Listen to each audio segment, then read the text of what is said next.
Shalom. Saya mau saksian akhir bulan kemarin itu saya laka lantas. Sebelumnya terima kasih kepada Pak Pendeta dan teman-teman yang sudah mendoakan saya sehingga saya bisa sehat seperti sekarang ini. Khususnya Pak Pendeta ini gerak cepat di rescue. Kalau dia lagi makan ditinggal. Maksudnya piringnya udah habis. Jadi tanggal 30 akhir bulan kemarin itu saya di daerah Magelang. Itu saya naik sepeda motor. Di depan saya itu pom bensin sebelah kiri.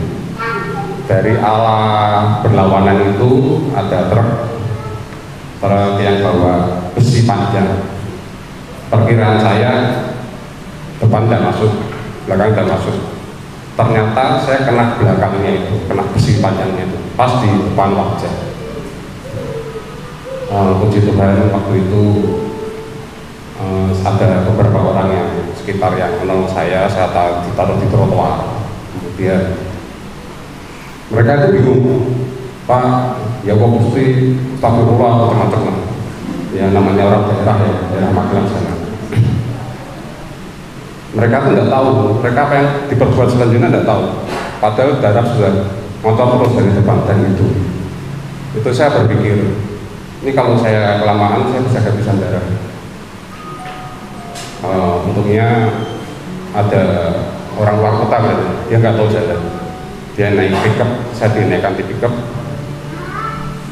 saya dibawa ke rumah sakit terdekat. Itu jaraknya kira-kira ya mungkin dari rumah saya ke Sampur komplek kelihatannya gitu. Tapi rasanya lama banget. Mungkin karena kondisi saya setengah sadar. Nah pas kejadian itu saya merasa hidup ini ternyata tipis antara hidup dan mati. Kebetulan puji Tuhan saya diberi hidup. Setelah kecelakaan itu saya masih sadar, tapi saya harus bertahan. Ini saya nggak boleh drop, saya nggak boleh pingsan. Kalau saya pingsan, saya nggak tahu nanti seperti barang-barang saya atau menghubungi keluarga, saya nggak tahu. Nah di saat itu saya nggak bisa berdoa, dalam hati saya hanya bernyanyi. Kalau nggak salah lagunya terima kasih ya. Selama di dalam perjalanan dari pickup ke rumah sakit itu saya nggak bisa berdoa, saya hanya berusaha, saya nggak boleh drop, saya hanya bernyanyi dalam hati. Dan ternyata ada kuasa besar ketika saya nggak bisa apa-apa, saya hanya bernyanyi. Ya gitu saja. Ya yang pasti buat pelajaran bagi kita yang masih hidup itu ya, ternyata kecelakaan itu tidak mengenal tempat. Kita nggak bisa memilih, lebih baik dekat rumah, lebih baik kecelakaannya karena apa. Ya Pak Danu yang pernah kecelakaan, nggak bisa milih ya Pak ya. Begitu aja, begitu besar kuasa Tuhan. Ketika saya nggak bisa berdoa tapi saya hanya menyanyikan beberapa lagu gitu. Terima kasih, beri kemuliaan untuk Tuhan.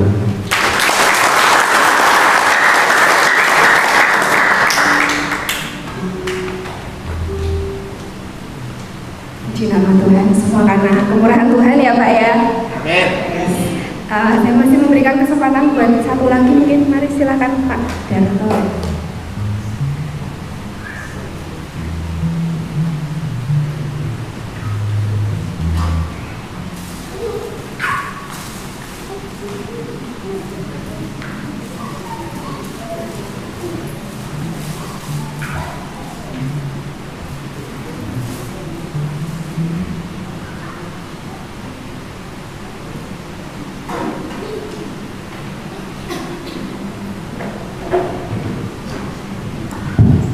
Shalom, selamat pagi, kasih Tuhan.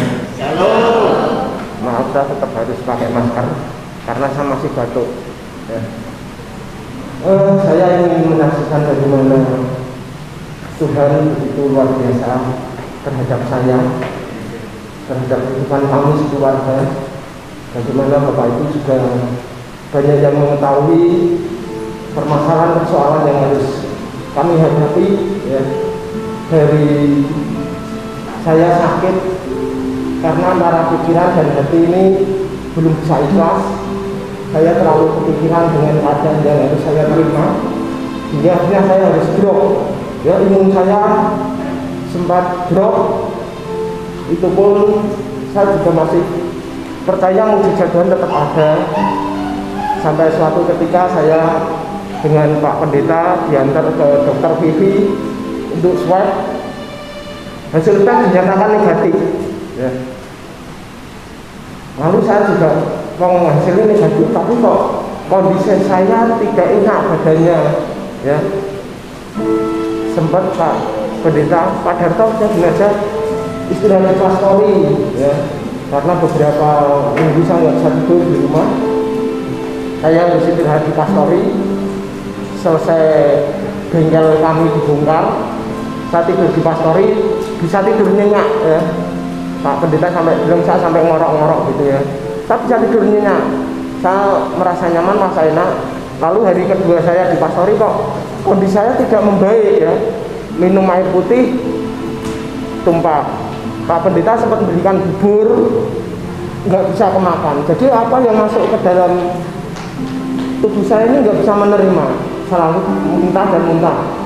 Lalu singkat cerita, daripada di pastori tidak ada yang merawat, sudah di emeritus ya di sana, karena ada istri saya juga dirawat di sana, Sinta juga dirawat di sana. Saya semalam di emeritus, kondisinya juga tidak membaik. Lalu sampai suatu ketika malam-malam mungkin sekitar jam 1 lebih ya, saya harus telepon Pak Pendeta. Malam-malam Pak Pendeta ditelepon ya, untuk mengantar saya kemana, ke rumah sakit Elizabeth. Wah, Pak ini tolong, saya tidak bisa bernafas Pak. Wah, rasanya seperti hampir mati, seperti nggak bisa bernafas sama sekali. Wah, ini bagaimana ini Pak? Lalu singkat cerita, akhirnya Pak Pendeta jemput Mbak Maya di rumah. Lalu kami bertiga ke Elizabeth. Di Elizabeth saya puji Tuhan, di sana ternyata segala sesuatunya dipermudah oleh Tuhan. Karena waktu saya masuk di rumah sakit Elizabeth, banyak pasien COVID yang membutuhkan ruangan baik di UGD maupun di tempat isolasi ya. Inilah luar biasanya Tuhan ya. Bagaimana yang tadinya saya sempat berpikir, wah ini ruangan bahaya ya.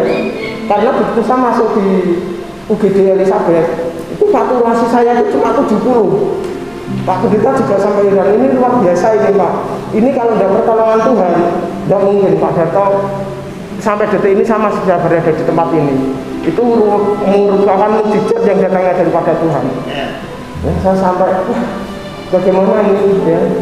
Saya ngomong dengan Mbak Maya, Mbak, saya masih membangun ruangan, membangun kamar dan kamar mandi di tempat Mbah Kakung, sementara saya masuk rumah sakit ya. Lalu segala sesuatunya yang ngurusin Mbak Maya. Dan terima kasih juga untuk rekan-rekan Genji ya, yang sudah menolong, membantu Mbak Maya untuk ringkes-ringkes di rumah ya, pindah di Gedung Batu Timur ini di tempat Mbah Kakung. Juga Mas Firman, Mas Uung juga yang menjemput saya di Elizabeth. Pak Pendeta yang riwari harus ke Elizabeth malam-malam, harus mengantar saya juga, inilah mukjizat yang daripada Tuhan ya. Jadi sampai saya harus masuk ke ruangan Karolus, itu pun juga mukjizat dari Tuhan. Itu hanya ruang satu-satunya yang ada waktu malam itu, dan ruangan itu sebetulnya sudah ada yang booking ya. Tetapi karena memang ini karena luar biasanya Tuhan, Mbak Maya karyawan di Elizabeth, kami dapat fasilitas gitu ya. Akhirnya saya bisa masuk di Karolus, dan di Karolus itu saya juga sulit sekali bernafas. Saya sampai harus ditutup semua di sini ya. Segala apa yang masuk itu sempat tumpah terus. Jadi setiap hari saya hanya makan bubur sumsum ya. Pagi, siang, sore harus makan bubur sumsum. Dan itu saya juga mengucap syukur kepada Tuhan, bagaimana pertolongan Tuhan yang luar biasa. Karena dalam sehari itu paling tidak saya harus mengeluarkan uang lebih dari 50.000 untuk beli popok ya. Karena saya di hari itu tidak ada berhentinya. Jadi tiap saat itu selalu diare. Jadi saya sampai WA Mbak Maya untuk mencari popok, untuk mencari tisu basah itu, wah saya nggak tahu sampai habis berapa ya. Yang jelas puji Tuhannya ya ono dandani kebetulan ya, karena pas saya harus mengalami musibah yang seperti itu, rumah yang waktu itu belum dibongkar tapi bengkel sudah dibongkar, saya tidak kerja ya, sampai detik ini pun saya juga bersyukur kepada Tuhan hingga akhirnya kondisi saya membaik dan sempat juga saya sebenarnya harus masuk ke ruang ICU, tetapi karena penyertaan pertolongan Tuhan itu oksigen yang saya sudah habis 15 liter sehari, tapi begitu saya akan masuk ke ICU bisa turun ya menjadi 14 koma. Lalu waktu ICU yang seharusnya saya sudah didaftarkan oleh Mbak Maya ke ICU itu, ada karyawan Elizabeth yang kena COVID juga masuk ke ruang ICU meninggal ya. Saya tahunya setelah saya pulang ya, diceritani Mbak Maya. Jadi Mbak Maya sempat disusun juga dengan pihak Elizabeth, apa karena dia karyawan Elizabeth makanya harus duluan masuk ke ICU, padahal yang sudah didaftarkan saya dulu. Nah inilah puji Tuhan, begitu saya tidak jadi masuk di ruang ICU, kondisinya terus membaik dari 14 koma bisa turun menjadi 13, terus turun. Saya di rumah sakit sempat 27 hari. Pulang dari rumah sakit saya tidak bisa jalan. Pak Pendeta melihat saya sampai hampir menangis. Kaki saya kecil sekali rasanya. Ya, saya turun sampai 20 kilo. Saya berat dari 63, 62 itu saya keluar dari Elizabeth hanya 40 sekian, 42 kalau nggak salah. Saya tidak bisa jalan, berdiri tidak bisa, ya. Akhirnya singkat cerita saya daripada di rumah sini kepikiran terus, akhirnya saya di rumah Mbah Kakung di Gedung Batu Timur. Saya mulai di sana, saya belajar berdiri pakai kursi roda ya. Jadi sempat pulang dari rumah sakit, di sini ada 2 minggu, lalu setelah 2 minggu saya ke rumah Mbah Kakung, dan puji Tuhan saya di rumah Mbah Kakung saya bisa berdiri, lalu belajar berjalan ya, dan segala aktivitas saya lakukan ya. Saya juga bukan karena kuat dan gagahnya saya, tapi yakin karena pertolongan penyertaan daripada Tuhan, dari rekan-rekan gereja yang mensupport kami. Ada Mbak Vero, ada Budi Harti ya, banyak rekan-rekan gereja yang mensupport keluarga kami ya. Jadi ketika saya masuk di rumah sakit, ternyata istri saya juga harus isolasi mandiri di Ngalian ya. Jadi suasananya sungguh sangat tidak nyaman, sampai ring-ring kunci, ring-ring spare part itu Mbak Maya semua yang menarik. Dan puji Tuhan apapun yang terjadi, ternyata Tuhan tetap menolong saya sampai detik ini. Saya bisa memberi kesaksian bagaimana luar biasanya Tuhan. Yang tadinya Mbak Maya berharap di Elizabeth akan dipotong gaji, lalu sama adminnya Elizabeth, nek dipotong gaji jur pirang tahun nek dipotong gajimu ya. Karena ternyata di Elizabeth habisnya itu cukup banyak juga ya. Lebih dari 90 juta ya. Saya juga kok ngeri pun kayak ya. Kami ya jadi habis 93.700, yang 3.700.000 kami harus lombok. Tidak apa, itu termasuk mukjizat daripada Tuhan. Seandainya kita sudah bayar uang segitu, uang dari mana? Masih dulu ke apa? Kita juga, wah ini mukjizat yang daripada Tuhan. Tuhan beri kemudahan dari saya. Supaya hari pertama sampai saya masuk rumah sakit Elizabeth di PCR ya, sampai detik ini ternyata Tuhan tolong, dan puji Tuhan sampai detik ini saya juga masih bekerja. Tempatnya juga tidak jauh dari bengkel yang lama, hanya di depannya ya, jadi ada depan-depan, dan itu merupakan penyertaan daripada Tuhan juga. Jadi saya sudah tidak kerja itu ada sekitar 3 bulan off, tidak kerja. Tetapi puji Tuhan ketika saya buka bengkel pun pelanggan saya pada mencari ya. Saya berpikir, Pak, 3 bulan, mungkin hampir 4 bulan dan 3 bulan lebih. Saya berpikir pelangganku nek dandak ning bengkel dia mungkin sudah merasa nyaman, sudah merasa cocok. Saya berpikir seperti itu. Ternyata enggak, Bapak Ibu. Saya selalu berdoa ya. Ketika saya di rumah sakit pun saya berdoa bahwa tubuh ini adalah milik bayat Allah, bukan milik virus, bukan milik sakit penyakit. Lalu ketika di ruangan saya itu ada 2 orang, ya. Yang pertama orang Nasrani, dia menghadapi sakit seperti itu tidak panik. Lalu yang kedua ada juga orang Nasrani juga, yang pertama ini sudah pulang, saya masih di situ. Saya sampai dipanggil lurahnya Carlos, ya. Karena hampir 1 bulan lurah Carlos. Saya juga mendapat julukan seperti itu karena hampir 1 bulan saya di rumah sakit. Lalu orang Nasrani yang kedua ini juga sama menghadapi seperti itu, tidak teriak-teriak yang tidak karuan, ya. Lalu yang ketiga ini yang bukan orang Nasrani, wah dia hari pertama masuk sampai saya pulang tidak pernah tenang orang Nasrani, lalu teriak-teriak, wah teriak-teriak tak genah ya. Tak pikir begitu wong iki, sampai perawat itu menenangkan orang tersebut sampai sepertinya jengkel gitu ya. Jadi saya tahu persis bagaimana perbedaan orang Nasrani dengan orang yang bukan Nasrani, ya. Ternyata dalam menghadapi suatu masalah, kalau orang Nasrani itu dengan tenang, dengan doa, ya, dengan hal-hal yang tidak panik lah seperti itu. Tapi orang ini, wah saya juga sampai gimana ini, saya di ruangan itu kedinginan, AC saya matikan, nggak boleh. Dia teriak-teriak, suster, tolong, bla bla bla bla bla bla. Dia selalu teriak-teriak sampai, wah itu mau gigi piye ya, seperti itu. Memang saya kata Mbak Maya sempat koma juga di ruangan Carlos tersebut. Saya nggak tahu ya kalau saya koma, saya tahunya itu saya itu dibangunin sama perawatnya. Pak Darto bangun Pak. Pak Darto bangun.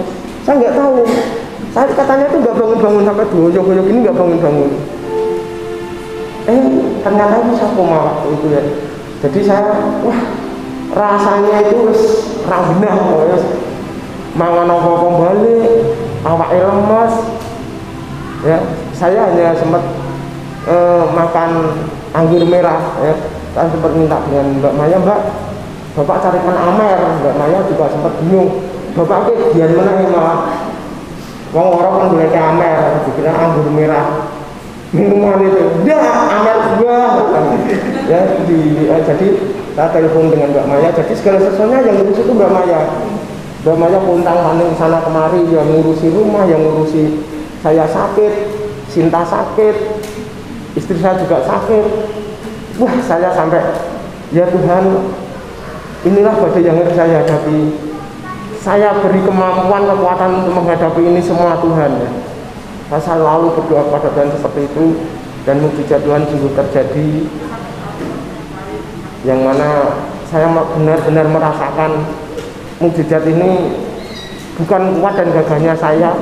Sampai saya pulang ke rumah pun masih menghabiskan oksigen besar, 1 botol besar, botol kecil 4.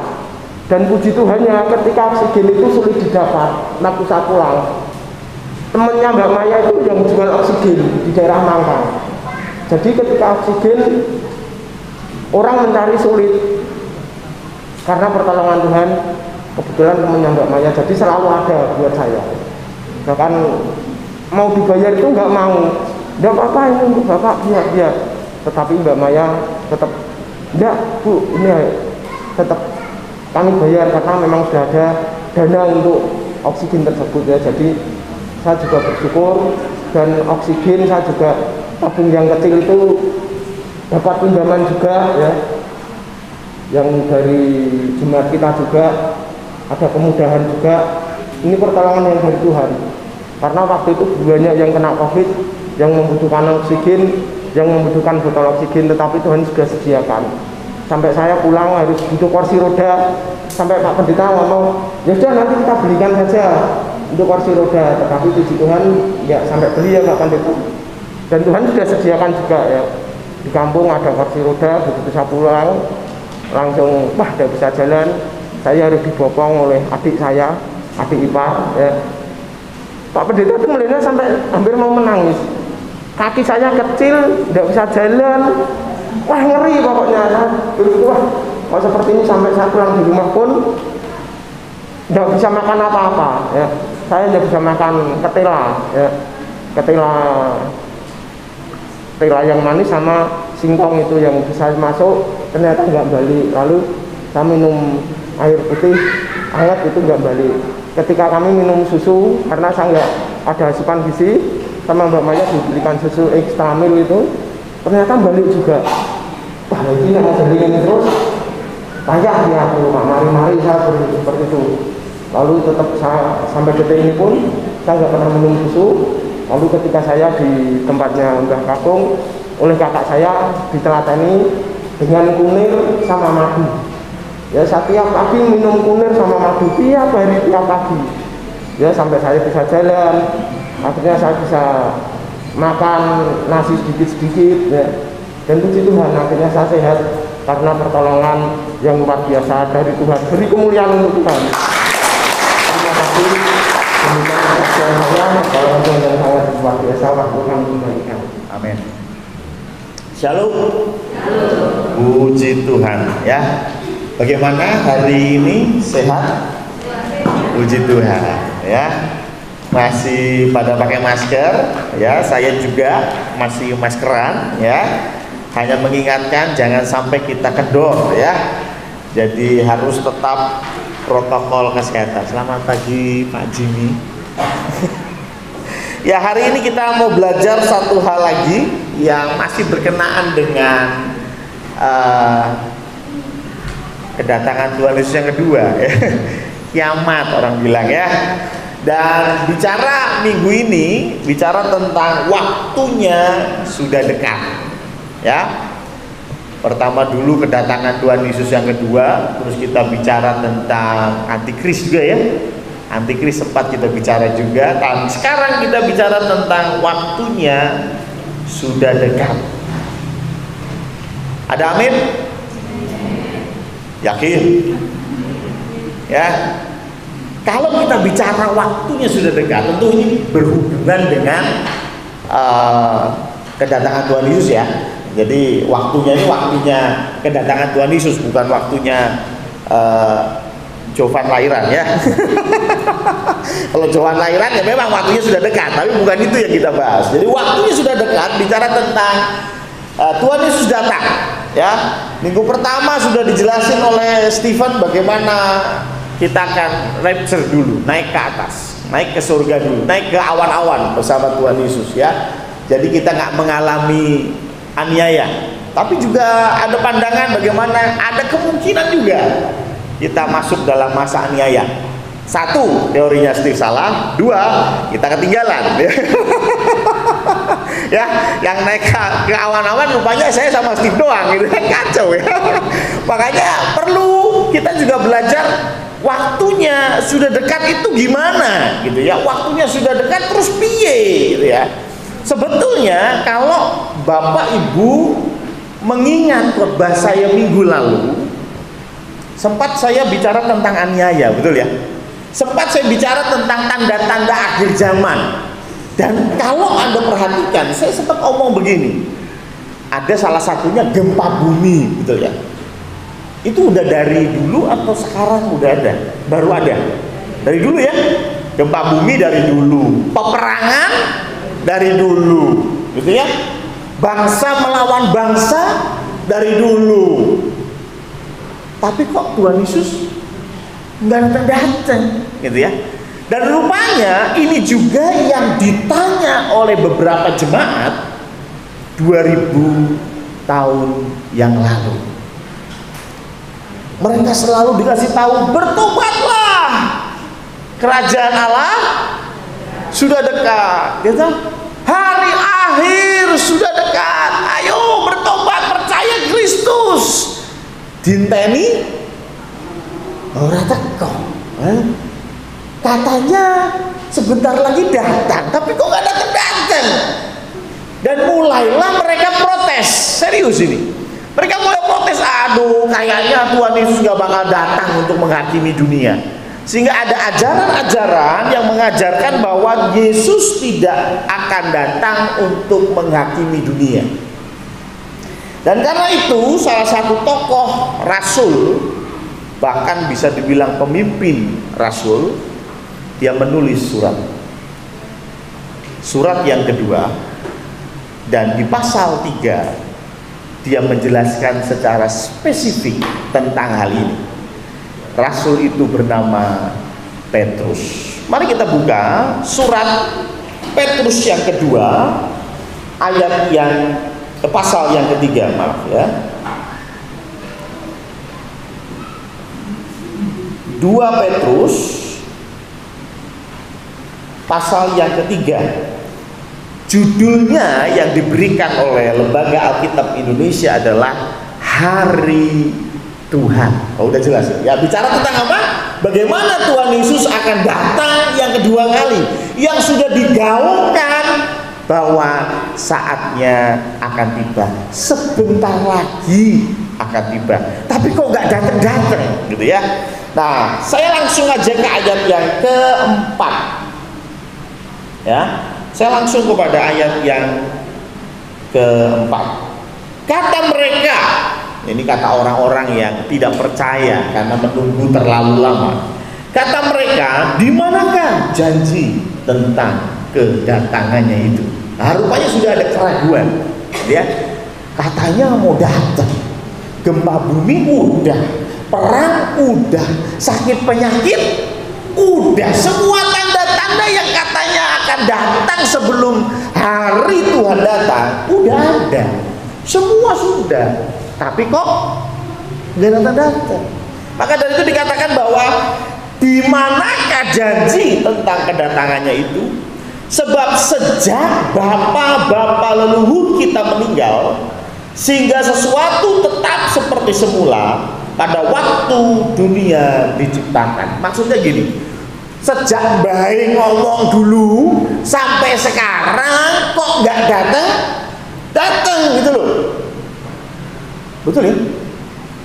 Kalau yang mungkin bisa merimpress kembali beberapa puluh tahun yang lalu, pasti saya yakin Pak Pendeta Christopher pernah menyampaikan, sebentar lagi Yesus datang. Di hari yang sama, di lain waktu, pasti Pak Pendeta Joko juga pernah sampaikan, sebentar lagi Yesus datang. Tapi Pak Christopher pindah Solo, tidak datang. Pak Joko pindah Solo, tidak datang juga itu Tuhan Yesus. Kalau saya sekarang ngomong Tuhan Yesus sebentar lagi akan datang, jangan-jangan saya pindah juga.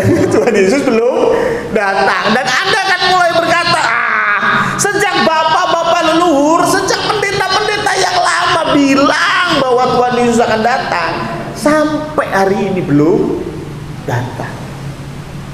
Dan yang menarik ini jawaban dari Petrus, ayat yang ke-8. Akan tetapi saudara-saudaraku yang kekasih, yang satu ini tidak boleh kau lupakan, yaitu bahwa di hadapan Tuhan satu hari sama seperti 1000 tahun, dan 1000 tahun sama seperti satu hari, gitu ya. Jadi Petrus mau ngomong bahwa di dalam kerangka Tuhan, waktu itu tidak seperti yang kita tahu. Masih ingat ketika saya bicara tentang dialah Alfa dan Omega? Artinya Tuhan Yesus dari awal dia sudah tahu akhir. Kok bisa? Duh, dia menguasai waktu.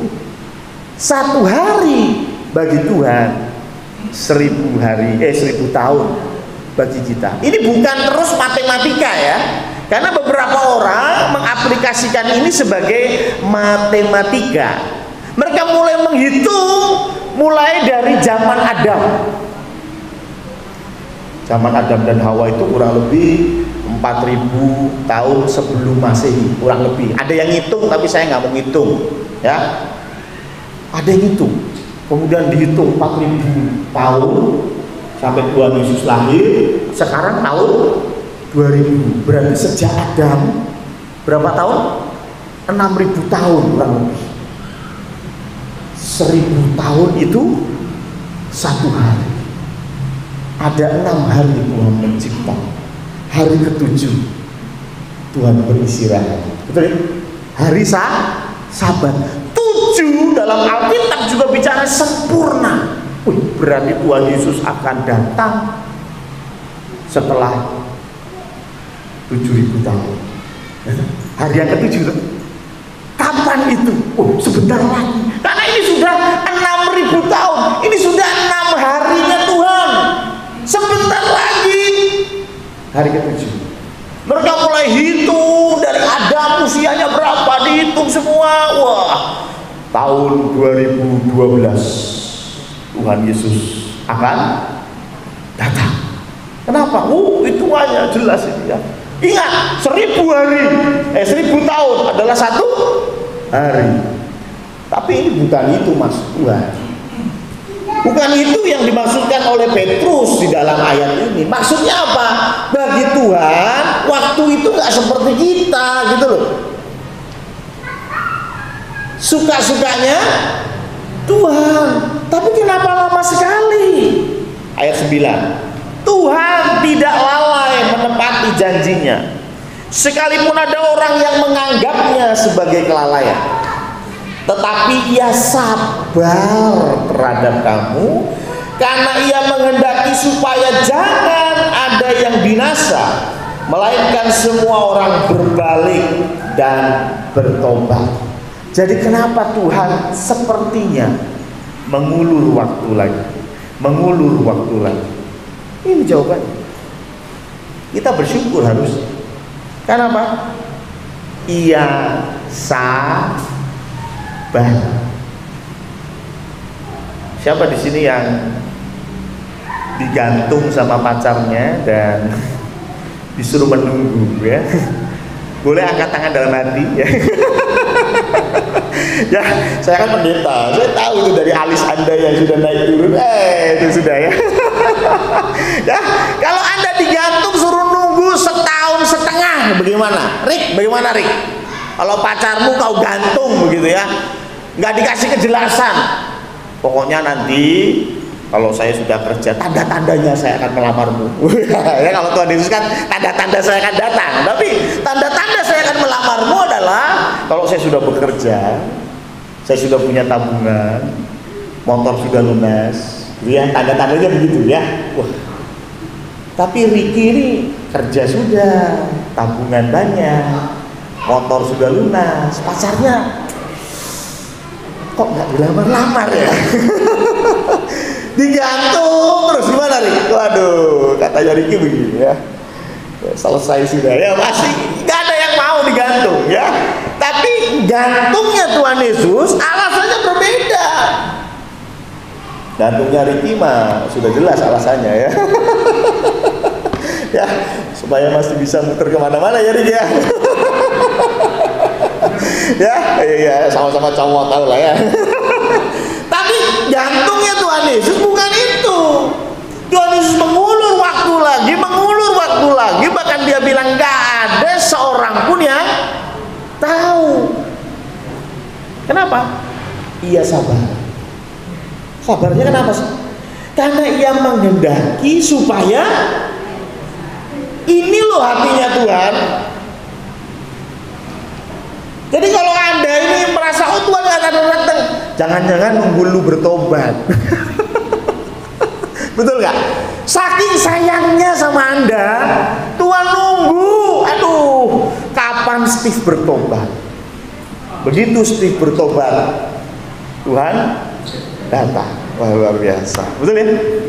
Bukankah itu karena saking sayangnya Tuhan sama Steve? Kalau saya aplikasikan ini untuk kita semua, Tuhan ingin jangan ada yang binasa. Tuhan ingin satu gereja ini rapture semua, amin. Ini ada si Jiloro si urung katut, nanti aja nunggu yang 2 orang itu bertobat, Steve sama Mas Firman. Enggak ya? Tidak lah ya. Nunggu yang ini bertobat dulu. Tuhan pending lagi. Sekali lagi, bukan untuk mempermainkan kita, bukan karena Dia lalai, tetapi dikatakan bahwa Ia menghendaki supaya jangan ada yang binasa. Jadi kalau kita pikir Tuhan sudah mempending ini 2000 tahun, menurut Anda Tuhan sudah menunda ini 2000 tahun. Betapa panjang sabarnya Tuhan. Betul? Ya? Bu Harti gitu ya, nunggu Pak Pendeta tobat, orang tobat 5 tahun atau tobat smackdown gitu. Baru 5 tahun, tapi Tuhan menunggu manusia bertobat 2000 tahun coba. Bukankah tanda-tandanya sudah jelas dari dulu? Nunggu apa? Tuhan sabar dengan engkau. Tuhan mengetuk pintu hatimu dan menunggu engkau membuka. Itu Tuhan kita. Tuhan kita nggak dobrak pintu dan masuk dengan cara kurang ajar. Tuhan ketuk hatimu sampai engkau buka pintu hati. Pertanyaannya, sudah berapa lama Tuhan di depan hatimu mengetuk pintu? Jangan-jangan sudah 10 tahun Tuhan ketuk. Anda yang tuli, Anda yang tidak perhatian, Anda yang tidak menghargai kesabaran Tuhan. Terus kalau memang Tuhan itu sudah dekat akan datang, kita nggak tahu. Tapi firman Tuhan bilang kita harus berjaga-jaga. Waktunya sudah dekat, harus berjaga-jaga. Cuman problemnya, kenapa sih Tuhan mau aniaya itu terus ada? Minggu yang lalu kita bicara aniaya ya. Kenapa sih Tuhan izinkan perang itu ada? Kenapa Tuhan izinkan sakit penyakit itu ada? Katanya Tuhan sabar. Katanya Tuhan ingin kita semua selamat. Rupanya itu salah satu cara Tuhan. Cara Tuhan apa? Coba kita lihat di Ibrani 12 ayat 26. Ibrani 12 ayat yang ke-26. Berkata demikian, waktu itu suaranya menggoncangkan bumi, tetapi sekarang ia memberikan janji 1 kali lagi. Berarti sudah berkali-kali ya. Tapi 1 kali lagi aku akan menggoncangkan bukan hanya bumi saja, melainkan langit juga. Kata-kata yang penting adalah 1 kali lagi. Berarti ini yang terakhir. Tapi sebelumnya sudah digoncangkan? Sudah. Ayat 27. Ungkapan 1 kali lagi menunjuk kepada perubahan pada apa yang dapat digoncangkan. Karena ia dijadikan supaya tinggal tetap apa yang tidak tergoncangkan. Ayat 28. Jadi karena kita menerima kerajaan yang tidak tergoncangkan, marilah kita mengucap syukur dan beribadah kepada Allah menurut cara yang berkenan kepadanya dengan hormat dan takut. Kenapa Tuhan izinkan tanda kutip aniaya kecil itu hadir sebelum nanti ada goncangan yang paling besar? Sederhana, supaya kita menjadi orang-orang yang tak tergoncangkan. Anda tahu kenapa hidupmu terkadang ketemu dengan masalah? Supaya Anda tahu mana teman sesungguhnya, mana yang munafik. Betul? Ya. Kenapa Tuhan izinkan dalam hidup kau jatuh? Kadang ketika kau jatuh, yang tetap ada di sekitarmu itu temanmu yang sesungguhnya. Betul? Ya. Dengar ya? Kadang-kadang goncangan itu membuat kita bisa memilih mana yang teman sejati, mana yang cuma minta antar beli handphone dan disuruh nombokin uang handphonenya. Ya kan? Mana yang setia ketika engkau sedang menangis dengan penuh tantangan hidup, yang ada di sebelahmu dan mendukung engkau, dan mana yang meninggalkan. Betul? Sama halnya dengan ini. Tuhan mau kita digoncangkan, terus digoncangkan. Peperangan hadir dan hadir lagi, wabah penyakit hadir dan hadir lagi, memang belum pada endingnya. Ending nanti ada yang jauh lebih besar, tapi Tuhan goncangkan supaya jelas siapa yang tidak tergoncangkan dan siapa yang tergoncangkan. Tuhan mau memilih. Makanya jangan heran di dalam Wahyu 22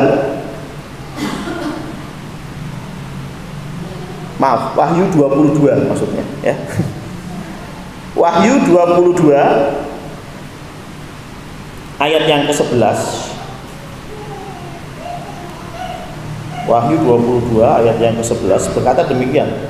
Barang siapa yang berbuat jahat, biarlah ia terus berbuat jahat. Barang siapa yang cemar, biarlah ia terus cemar. Dan barang siapa yang benar, biarlah ia terus berbuat kebenaran. Barang siapa yang kudus, biarlah ia terus menguduskan dirinya. Di hari-hari akhir yang jahat makin jahat. Tuhan sebetulnya ingin membuka ya. Tuhan ingin membuka nih loh, orang ini yang menurut Anda baik, yang menurut Anda manis. Ini coba tak guncangke ya. Saya guncangkan, Tuhan guncangkan, dan kita akan lihat aslinya seperti apa. Ya, kalau Anda mau lihat orang itu karakternya seperti apa, lihat ketika dia di dalam masalah. Ya, apakah dia orangnya panik seperti yang disampaikan oleh Pak Darto tadi? Ada temannya di satu kamar yang teriak-teriak. Betul ya? Dalam masalah kita bisa menilai karakter seseorang. Ngamuan, pendendam, terlihat semua ya. Kalau sedang semua baik-baik saja, oh, shalom, luar biasa ya, senyum ya, kemana-mana senyum. Tapi begitu ada masalah, wah dia mulai ungkit. Kesalahannya Bu Harti diungkit, kesalahannya Pandu diungkit, kesalahannya Mbak Novi diungkit. Betul. Oh, berarti orang ini pendendam. Buktinya itu kesalahan udah 25 tahun yang lalu. masih ingat. Bu Hartinya mungkin sudah lupa, Mbak Novi sudah lupa, dia ingat. Artinya dia orang pendendam. Ketika diguncangkan akan terlihat yang jahat makin jahat, yang baik makin baik. Pertanyaannya, ketika Anda mengalami masalah dalam hidup, ketika Tuhan menggoncangkan hidupmu, kamu tampil sebagai yang makin baik atau makin jahat? Itu pertanyaannya ya. Anda jadi pribadi yang makin baik atau makin jahat? Itulah mengapa Tuhan sengaja menunda. Tuhan ingin semakin terlihat anak-anakku yang manis, yang baik, yang takut akan Tuhan, makin terlihat takut akan Tuhan. Jadilah seperti itu. Dan sekarang masalahnya, kalau kita oke lah, Tuhan datang nggak tahu nih, bisa besok, bisa ntar malam, bisa juga 1000 tahun lagi, saya nggak tahu, betul kan? Bisa jadi sudah puluhan pendeta omong begini, Tuhan nggak akan datang. Bisa jadi, saya juga nggak jamin. Tapi masalahnya, lalu bagaimana sikap kita? Jelas firman Tuhan, berjaga-jagalah. Berjaga-jaganya gimana? Bertobat. Kamu bilang sebelahnya bertobat.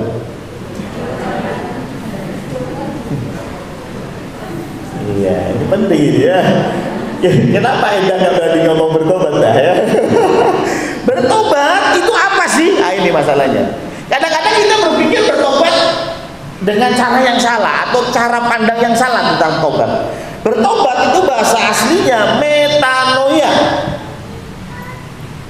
Ini bukan toko buku, tolong kuasai ya. Metanoia adalah bertobat. Itu bahasa Yunani untuk bertobat.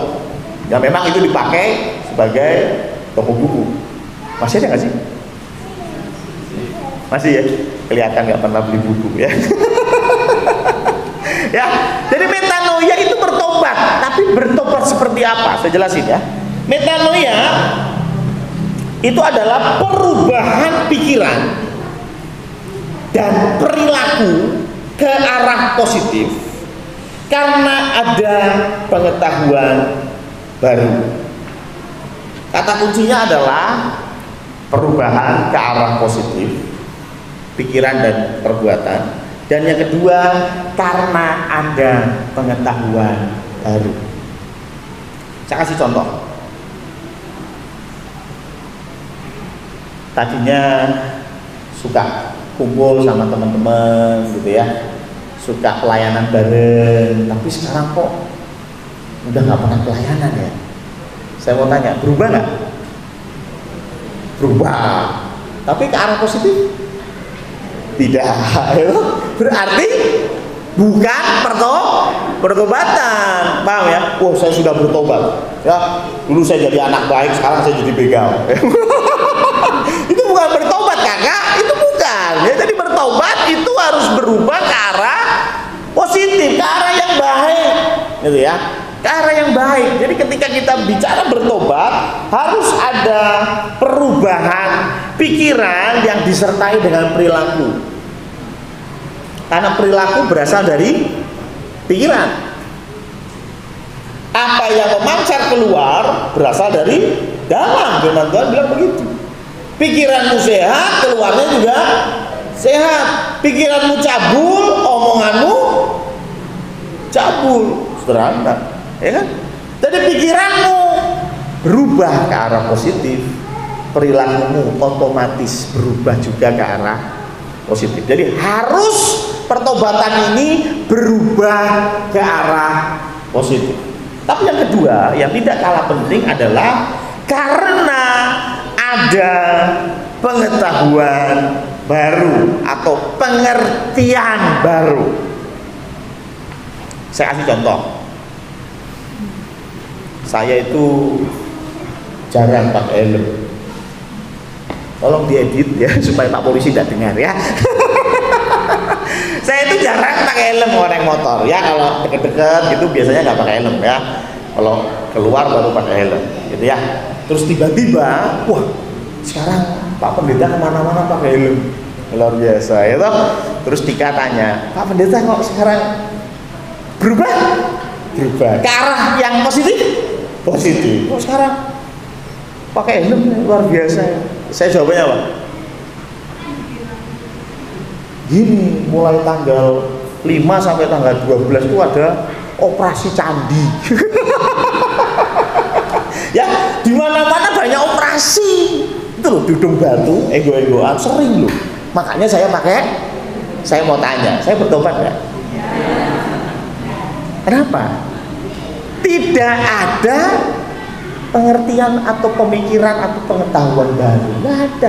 Kalau operasi lilin candi atau candi lilin itulah ya, itu sudah selesai, kira-kira saya masih pakai helm?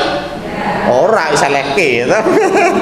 Karena kepalanya lebih keras dari helm ya. Betul nggak? Paham ya? Jadi yang namanya bertobat gak cuma bicara Pandu itu sekarang bertobat loh Pandu. Dulunya suka main judi, sekarang udah bertobat. Kenapa? Lah, omahe kedol. Saya mau tanya, bertobat nggak itu?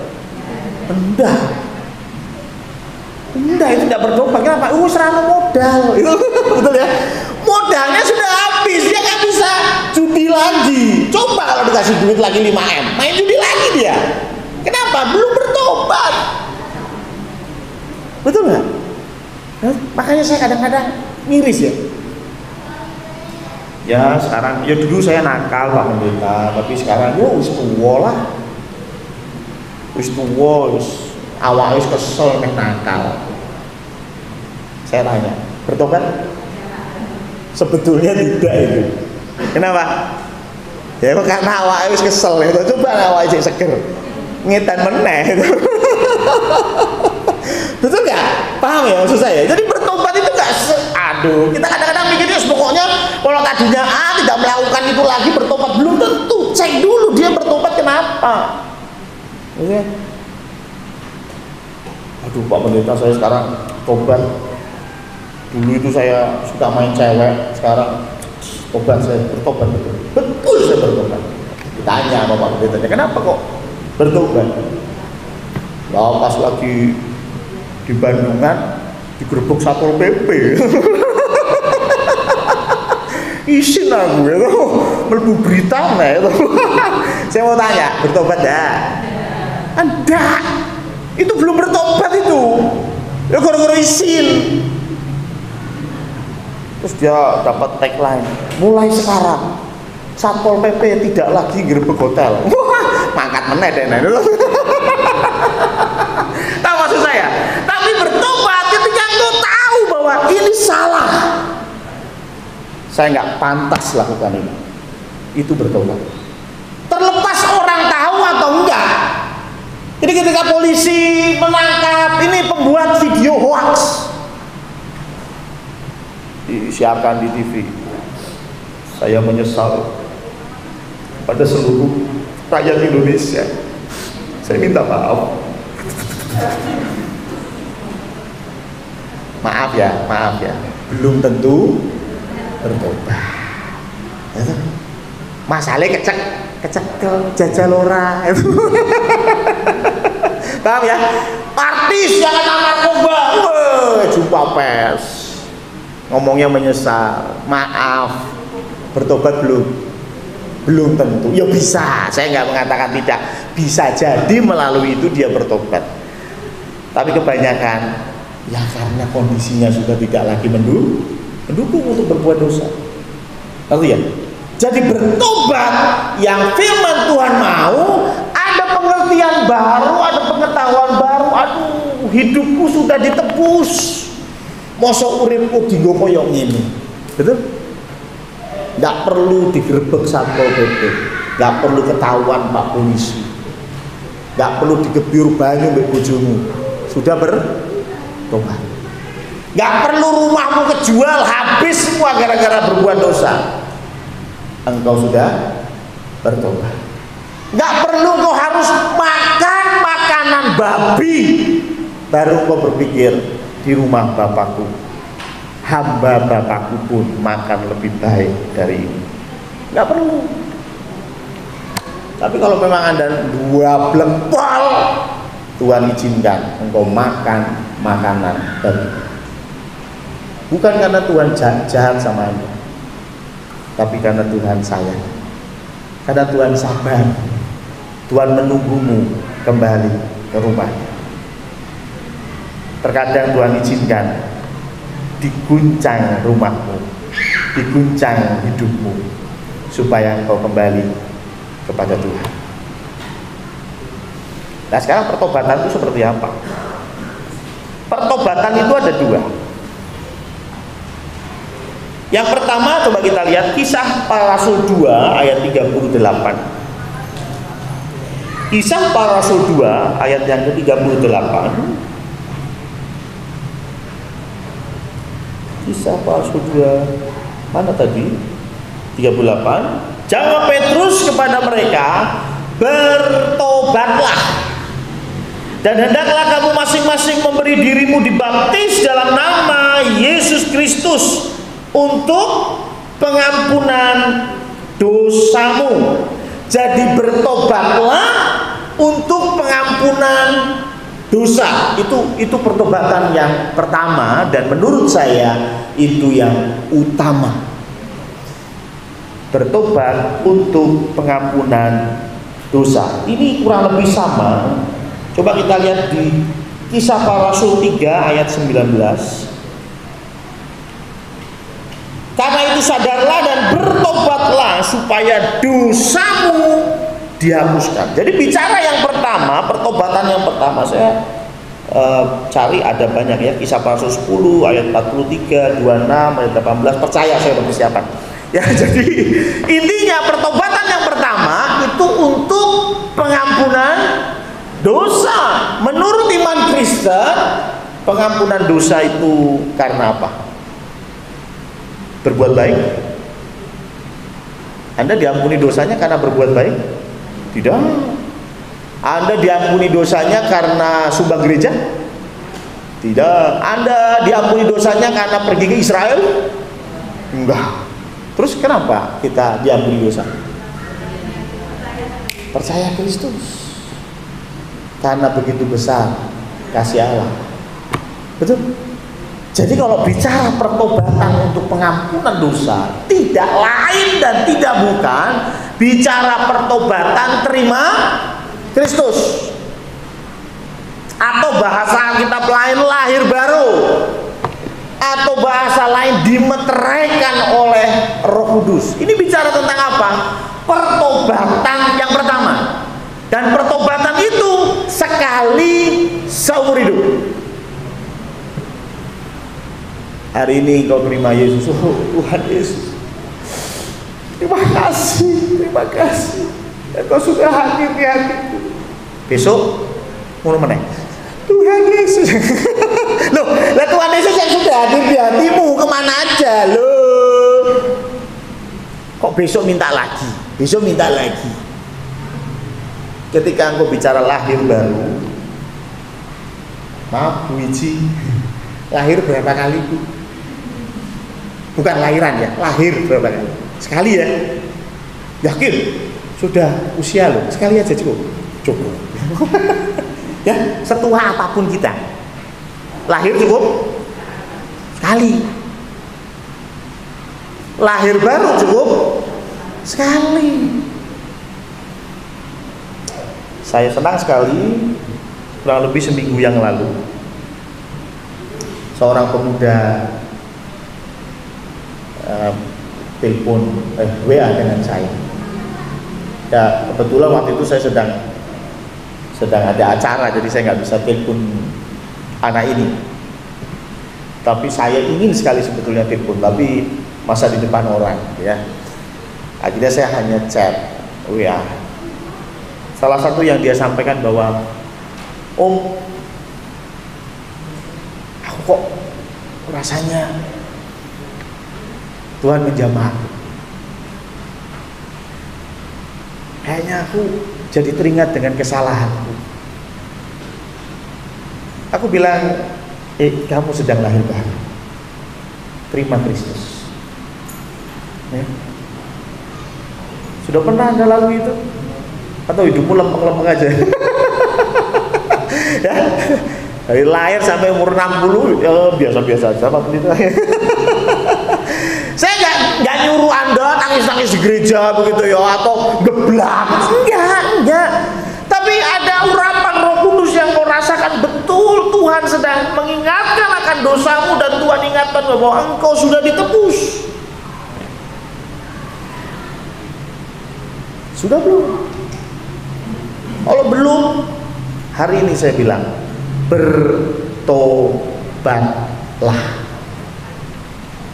Anda boleh saja ke gereja tiap minggu, nggak pernah absen. Anda boleh ikut doa Selasa tiap minggu, nggak pernah absen. Tapi kalau engkau belum bertobat yang satu ini, Anda pantas khawatir kalau Tuhan Yesus datang yang kedua kali. Dan waktunya sudah dekat. Kalau Anda lain, saya lain udah Kristen Pak Pendeta, no problem, saya tidak perlu lah. Mulai sudah Kristen. Kata siapa? Saya ini lahir sudah Kristen. Saya perlu lahir baru? Perlu. Saya perlu punya pemikiran baru. Tuhan Yesus gak sekedar Tuhan yang kita sembah di gereja. Kita perlu pemikiran baru, pengertian baru bagaimana Tuhan Yesus mengasihi kita. Nggak cuma bicara pengetahuan, kita dapat rasakan itu. Kita harus menyembah Tuhan Allah dengan segenap hati, segenap akal budi. Ada perasaan, ada sukacita, ada keharuan ketika Tuhan Yesus masuk dalam hatimu. Bicara apa? Lahir baru. Berapa kali dalam hidup? Satu kali.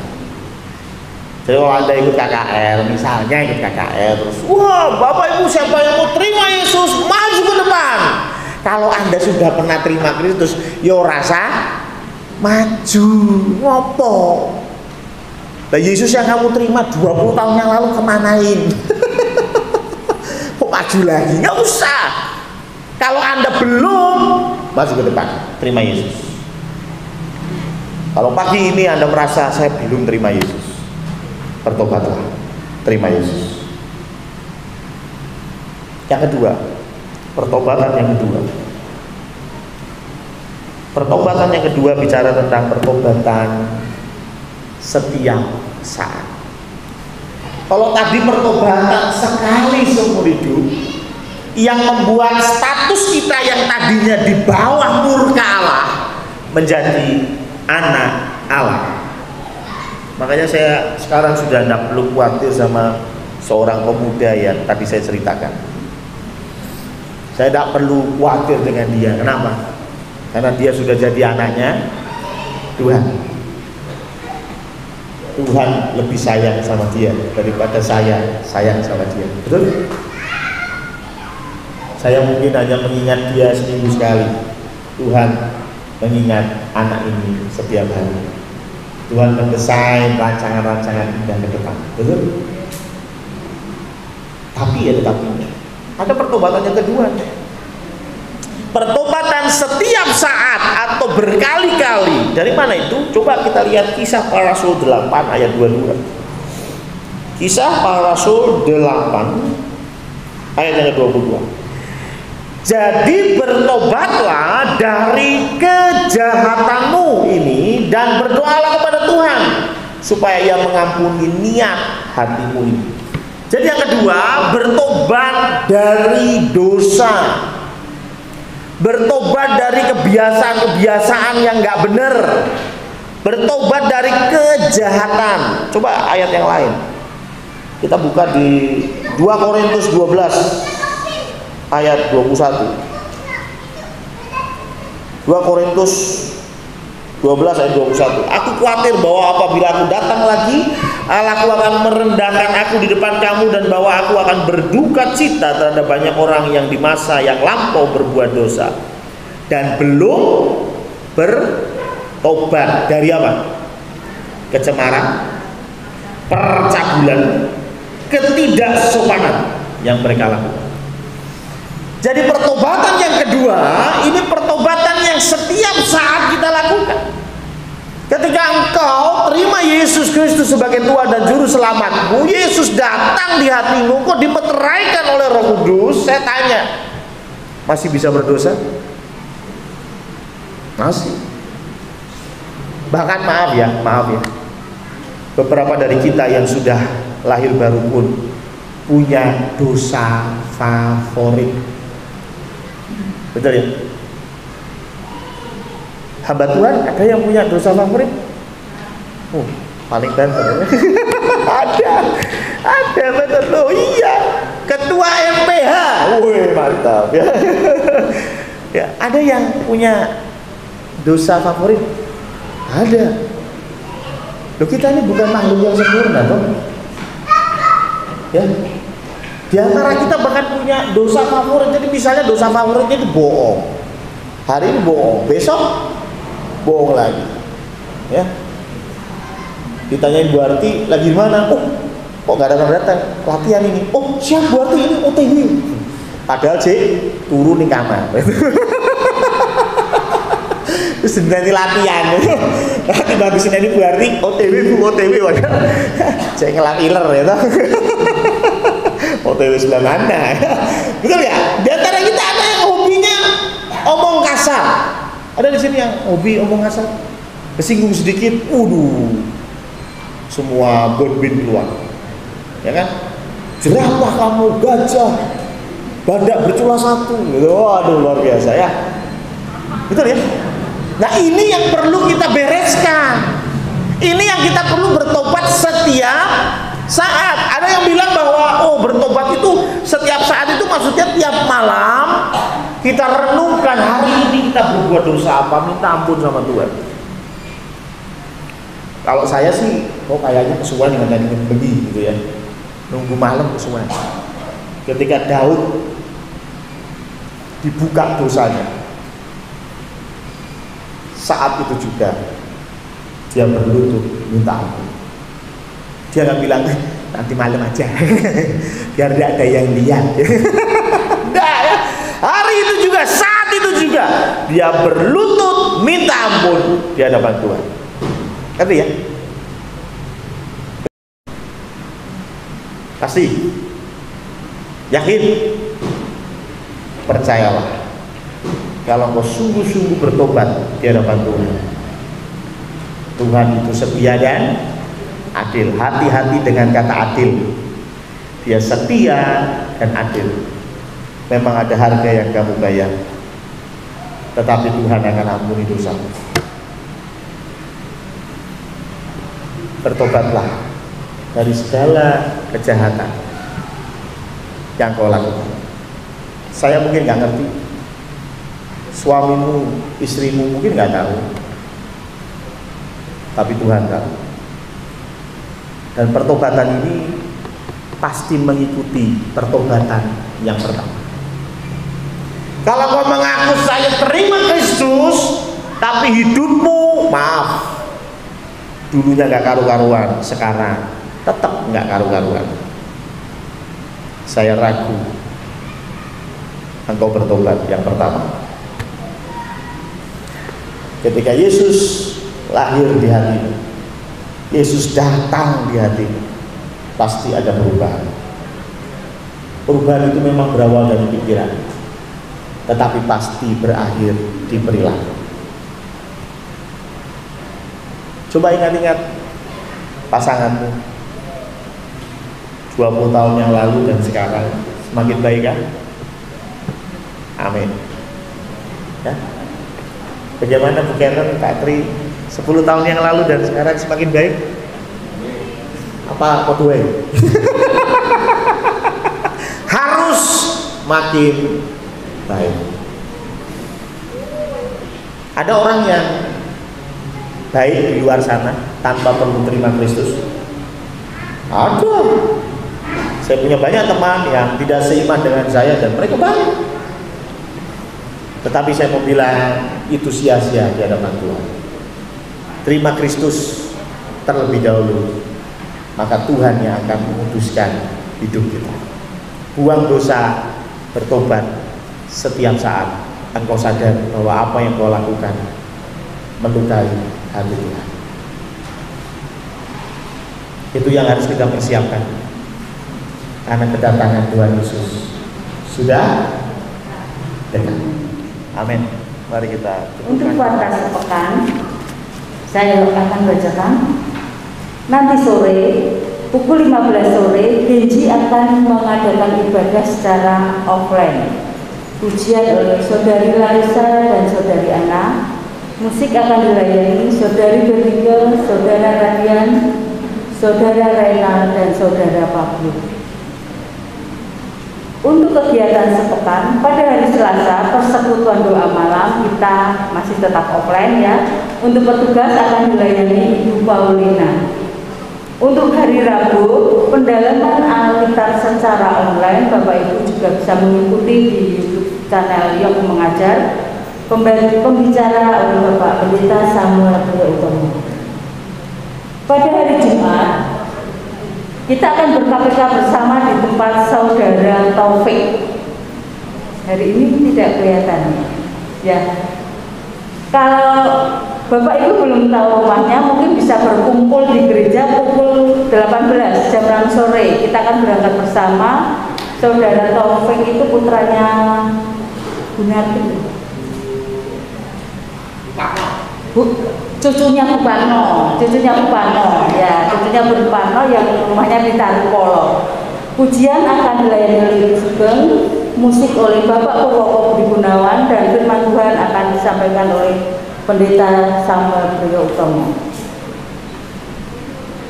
Untuk ibadah Minggu pagi, ibadah Minggu sore digabung dengan ibadah Minggu pagi. Mungkin Bapak Ibu yang saudaranya atau keluarganya yang datang di ibadah sore bisa diberitahukan bahwa besok Minggu kita akan bersama-sama merayakan ibadah ucapan syukur HUT gereja kita yang ke-30.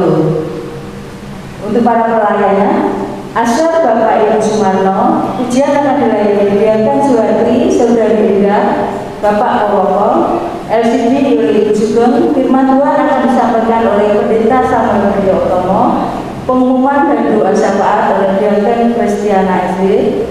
Musik Bapak Afian, Saudara Febri, Saudara Steven dan Saudara Ado. Sedang dokumentasi akan dilayani oleh Saudari Veronica. Untuk warta khusus, seperti yang sudah saya sampaikan tadi bahwa besok pada ibadah HUTG ya Pekcon Logosmo yang ke-30 akan dilaksanakan pelantikan majelis periode 2021 sampai 2025 dengan nama-nama calon sebagai berikut: Bapak Dari Nugroho, Bapak Purwoko Gunawan, Bapak Budi Santoso, Bapak Paulus Sumarno, dan Ibu Suwatri. Untuk nama-nama yang saya sebutkan tadi, nanti setelah ibadah ini dapat mengikuti briefing dengan Bapak Gembala Sidang. Demikianlah warta untuk sepekan yang akan datang. Waktu saya kembalikan.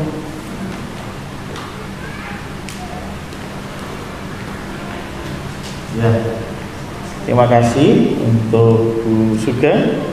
Jadi topik itu yang mana gitu ya? Topik itu yang sama saya agak gemuk dikit gitu ya.